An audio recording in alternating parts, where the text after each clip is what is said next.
Hi అండి అందరికీ. ఒక్కసారైనా ఇట్లాంటి వెల్లుల్లి కారంతో మ్యాగీ చేసుకొని తినండి. చాలా టేస్ట్‌గా ఉందండి. దీనికోసం కొన్ని వెల్లుల్లి తీసుకొని అందులోకి కొంచెం ఉప్పు, అలాగే కొంచెం జీలకర్ర యాడ్ చేసుకోండి. ఇప్పుడు వీటన్నింటిని కొంచెం కచ్చా పచ్చాగా క్రష్ చేసుకోండి. మామూలుగా నలిగితే సరిపోతుందండి. ఇప్పుడు ఇట్లా దంచుకున్న తర్వాత ఇందులోకి కొంచెం కారం యాడ్ చేసుకోండి. టేస్ట్ బాగుంటుందండి. కారం వేస్తే అట్లా ఎట్లా ఉంటుందో అనుకోకండి, చాలా బాగుందండి.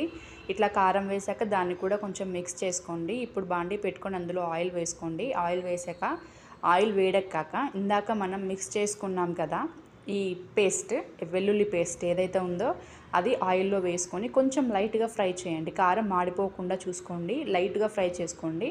నేను కారం దంచేటప్పుడు ఎలాంటి వాటర్ యాడ్ చేసుకోలేదు, అలాగే ఆయిల్ కూడా ఏం యాడ్ చేయలేదు, మామూలుగా క్రష్ చేసి పెట్టుకున్నానండి.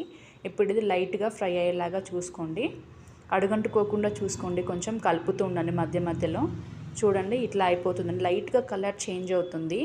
ఇలా లైట్గా కలర్ చేంజ్ అయ్యేలాగా వేయించండి, మాడిపోనిచ్చుకోకండి అడుగు.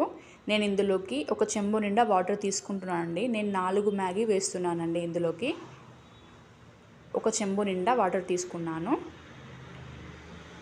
వాటర్ కూడా తీసుకున్న తర్వాత ఒక్కసారి కలపండి. వాటర్ కూడా తీసుకున్న తర్వాత కలిపాక ఇందులోకి చాట్ మసాలా, ఇందులో వస్తుంది కదా మ్యాగీ మసాలా లేదంటే చాట్ మసాలా ఏదైనా వేసుకోవచ్చండి. నేనైతే మ్యాగీ మసాలానే వేసుకున్నాను.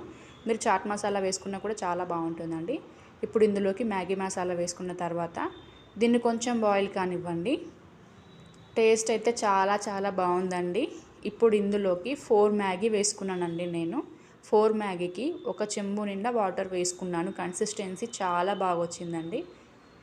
ఒకసారి అంతా మిక్స్ చేసుకోండి. ఎందుకంటే నేను ఫస్ట్ టైం బ్రేక్ చేసుకోలేదు, అందులో వేసాను డైరెక్ట్గానే. సో అందుకనే ఇందులో వేసాక ఒకసారి కలిసేలాగా మిక్స్ చేసుకోండి మొత్తం. ఈ మసాలా మొత్తం మ్యాగీకి పట్టేలాగా మంచిగా కలపండి.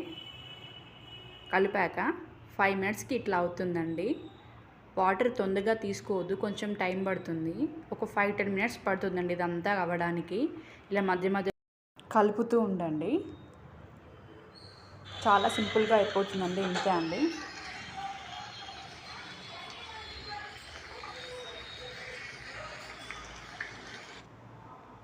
ఇప్పుడు ఇందులోకి కొంచెం కొత్తిమీర యాడ్ చేసుకుందామండి. ఇంతే అండి, చాలా సింపుల్గా అయిపోయింది కదా. టేస్ట్ అయితే చాలా చాలా బాగుందండి. మీరు తప్పకుండా ఒక్కసారైనా ట్రై చేయండి. ఇలా కన్సిస్టెన్సీ ఉండగానే మనం తీసేసుకున్నామనుకో ఇట్లా ఉంటుందండి. టేస్ట్ అయితే చాలా చాలా బాగుందండి, చాలా బాగుంది. మీరు తప్పకుండా ఒక్కసారైనా ట్రై చేసుకోండి, చాలా బాగుందండి. Thank you for watching my video అండి.